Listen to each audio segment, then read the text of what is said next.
going to be making an Anthropologie inspired wreath. The Anthropologie wreath was $150 online, which is way too much for my budget. So I'm going to show you a more inexpensive way to create one using 99% Dollar Tree products. So let's get started. The first thing I got from Dollar Tree was, of course, the metal wreath. I also got a beaded one as well. And the most important part for this project is felt flowers, and I found a lot at my local Dollar Tree. So some of like the more traditional ones and then some Valentine's Day ones too. I also picked out some florals from the floral section, these in Valentine's Day colors, and also a little greenery vine here. And then some of these chipboard shapes too, just again to add another texture to the wreath.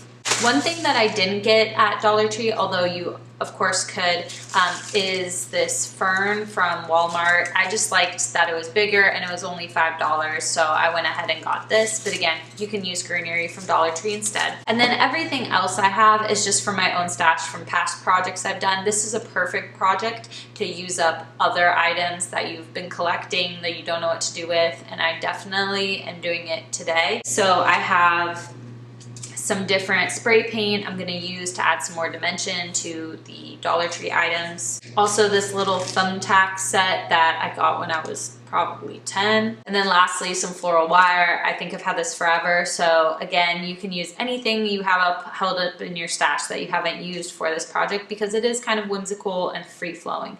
So with that being said, let's get started on our wreath. To start, I began attaching the fern leaves to the heart-shaped wire wreath using hot glue, and I really like this Walmart greenery because there's wire going through the center, so it made it really easy to kind of bend the leaves around the frame and just make it look a little bit more organic.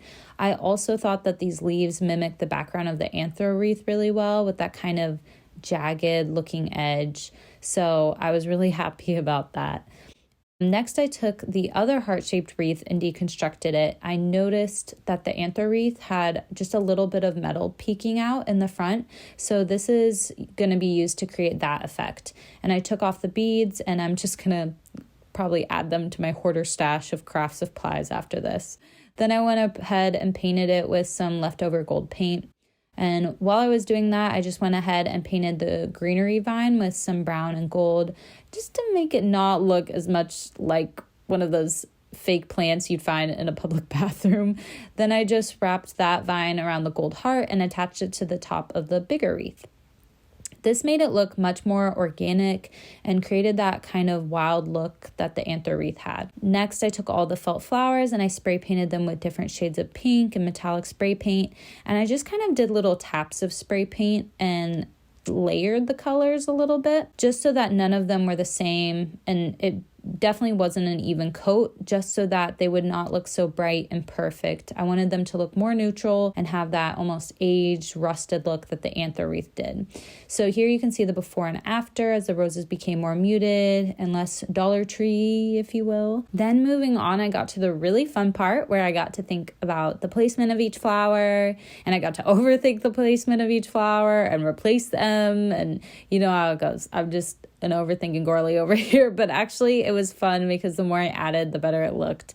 And then I moved on to adding the smaller pieces, like these felt pieces here. I kind of worked in order of biggest to smallest so that I could fill in the gaps with the smaller elements, including these little red flowers I'm placing here. And then I went ahead and tucked in those little wood chip pieces. I really think the key to this project is just adding different textures. It just elevates it so much. And of course, most of these materials are from the Dollar Tree, so I'm not working with super expensive stuff, but just adding those different textures like felt and fabric and wood, and then these little metal pieces I'm adding here, all of it just makes it look like a higher quality wreath than it actually is. I spent less than $30 on all these materials, so $150 too. Couldn't be me, Anthro, couldn't be me. Lastly, I added some red string from my stash, also from Dollar Tree, to hang it, and that was it. A Valentine's Day wreath that rivals Anthropologie, if you ask me.